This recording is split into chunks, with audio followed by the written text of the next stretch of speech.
বিশ্বকাপের ফাইনাল ম্যাচে স্পেনের কাছে পরাজিত হয়ে মাঠে বেশ খানিকটা সময় কাঁদলেন লিওনেল মেসি।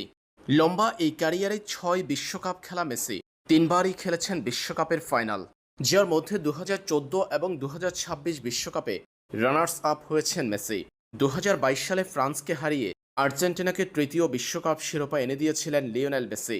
অনেকের ধারণা ৬ বিশ্বকাপ খেলার পর এবার আর্জেন্টিনা জাতীয় ফুটবল দলকে বিদায় বলবেন লিও। স্পেনের বিপক্ষে ২০২৬ বিশ্বকাপের ফাইনাল ম্যাচে অতিরিক্ত সময়ে ১-০ গোলে হেরে বাকরুদ্ধ হয়ে পড়েছেন আর্জেন্টাইন মহাতারকা। ম্যাচের পর কোনো কথাই বলতে দেখা যায়নি মেসিকে। প্রশ্ন উঠেছে, জাতীয় দলকে কি এবার বিদায় বলবেন মেসি? সেই প্রশ্নের উত্তরে কিছুটা সুখবর পেতে যাচ্ছে ভক্তরা।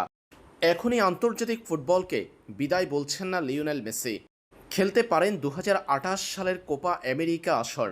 ২০২৮ সালে যুক্তরাষ্ট্রে আবারও বসতে যাচ্ছে কোপা আমেরিকা, আর সেই কোপা আমেরিকা আসরে দেখা যাবে লিওনেল মেসিকে।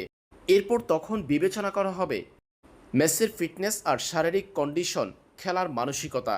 পরেই সিদ্ধান্ত হবে ২০৩০ সালের বিশ্বকাপের জন্য এগিয়ে যাবেন কিনা মেসি। মেসি আগে জানিয়েছেন, ফিটনেস আর মানসিকতা ঠিক থাকলে ফুটবল খেলা চালিয়ে যাবেন তিনি। বিদায়ের কোনো চিন্তাভাবনা মাথায় নেই তার।